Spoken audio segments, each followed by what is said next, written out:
Ang Ripple USD o RLUSD ay isa po itong stablecoin mula po sa Ripple.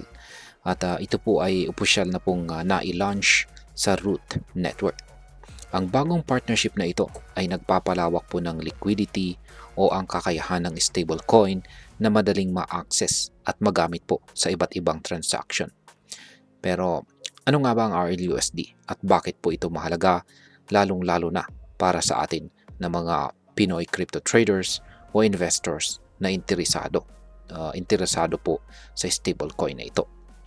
Kaya yan po ang siyang ating pag-uusapan sa video na ito. Pero bago po tayo magpatuloy, ay nais ko lamang po munang bigyang linaw ang aking disclaimer kung saan ang nilalaman po ng video na ito ay hindi po ito isang financial advice. For education and information purposes lamang po ang layunin nito.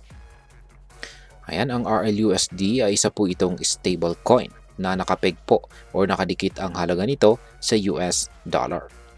Ang ibig sabihin po nito ay kahit gaano pa magbago ang presyo ng iba't ibang cryptocurrency tulad po ni Bitcoin o XRP, ay mananatiling $1 ang halaga ng RLUSD. Kaya sa tulong nito ay mas nagiging stable po ang mga transaction at mas mababa ang risk sa volatility na karaniwang problema po sa crypto market. Ayon po sa Root Network, ang RLUSD ay inilaunch upang gawing mas madali at mabilis ang pagbili, pag-hold at pag-trade ng stablecoin sa kanilang blockchain. Ito rin ay nagpapahintulot sa mga user na mag-bridge sa pagitan po ng Root Network at saka XRP Ledger gamit po ang Future Pass. Ngayon ay paano po napapalawak ng RLUSD ang liquidity nito? Naging posible po ang launching ng RLUSD dahil po sa partnership ng Ripple sa iba't ibang platform. Ilan po sa mga ito ay ang tinatawag na Future Pass. Isa po itong tool na nagbibigay daan para sa seamless na paglipat ng RLUSD sa iba't ibang network. Maliban po sa Future Pass ay ang mga exchanges tulad po ng Arcax, Bitso, CoinMina, MoonPay at saka si Uphold. Agad po nilang sinusuportahan ang RLUSD matapos itong mabigyan ng regulatory approval mula po sa New York Department of Financial Services. Bukod pa rito ay available na rin ang RLUSD sa Ethereum network, kung saan ay lalo pang nagpapataas sa liquidity po nito. Ang mas malawak na liquidity ay nangangahulugang mas maraming tao ang makakagamit ng RLUSD para sa kanilang DeFi o Decentralized Finance activities. Ngayon ay ano naman po ang kahalagahan ng partnership ng Ripple at ang Root Network? Ang Root Network ay kilala po ito sa metaverse-focused blockchain technology. Ang pagsasama po ng RLUSD sa kanilang ecosystem ay isa po itong malaking hakbang. Dahil una ay mas pinapalawak po nito ang access sa stablecoin. Ang RLUSD ay magiging available po sa mas maraming user sa loob ng Root Network. Pangalawa ay ang integration sa metaverse technology. Ang RLUSD ay pwede pong gamitin sa iba't ibang project sa metaverse tulad po ng Futureverse. At ang pangatlo ay ang mas malawak na adoption. Ang partnership ay nagpapakita po ito ng pangako ng Ripple na gawing globally accepted ang kanilang stablecoin. Ngayon ay ano pa ang plano ng Ripple para sa RLUSD? Hindi po rito nagtatapos ang mga plano ng Ripple. Ayon po kay Ripple President Monica Long, malapit nang i-launch ang RLUSD sa mga Tier 1 exchanges tulad po ng Coinbase at saka Binance.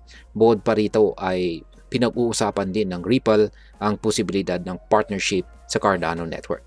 Ang founder po ng Cardano sa si Ginoong Charles Hoskinson ay nagpapakita ng interes na gawing bahagi ng kanilang ecosystem ang RLUSD. Bukod dito ay patuloy na pinapalawak ng Ripple ang paggamit po ng RLUSD sa cross-border payments at DeFi protocols. Sa kasalukuyan, ang RLUSD ay may market cap na mahigit $53 million at daily trading volume na $186 million ayon po sa CoinMarketCap.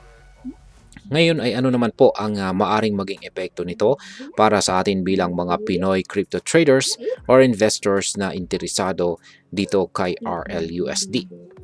Una ay ito ay ah, magbibigay ng mas secure na investment. Dahil po ang RLUSD ay isang stable coin, maiiwasan po natin ang malalaking pagkalugi na dulot ng volatility ng ibang cryptocurrencies. Pangalawa ay sa integration po ng RLUSD sa root network at saka future pass, mas madali na ang pagbili at pag-trade gamit ang XRP o iba pang mga cryptocurrencies. At pangatlo ay dahil po sa liquidity nito sa iba't ibang platforms, may pagkakataon po ang mga Pinoy traders na kumita sa price differences ng RLUSD sa iba't ibang mga exchanges. Ayan, at ang panghuli ay ano naman po ang aking masasabi tungkol dito. Ang launching po ng RLUSD ay isang malinaw na indikasyon na patuloy po ang innovation ng Ripple sa crypto space. Ang kanilang layunin na gawing mas accessible, stable at saka globally accepted ang stablecoin na ito ay isang positibong hakbang. Hindi lang para sa international market, kundi pati na rin sa mga Pinoy na nag-i-invest sa crypto. Ngunit mahalaga pong tandaan na kahit stable po ang RLUSD, hindi nito inaalis ang pangangailangan para sa maingat at responsableng pag-i-invest.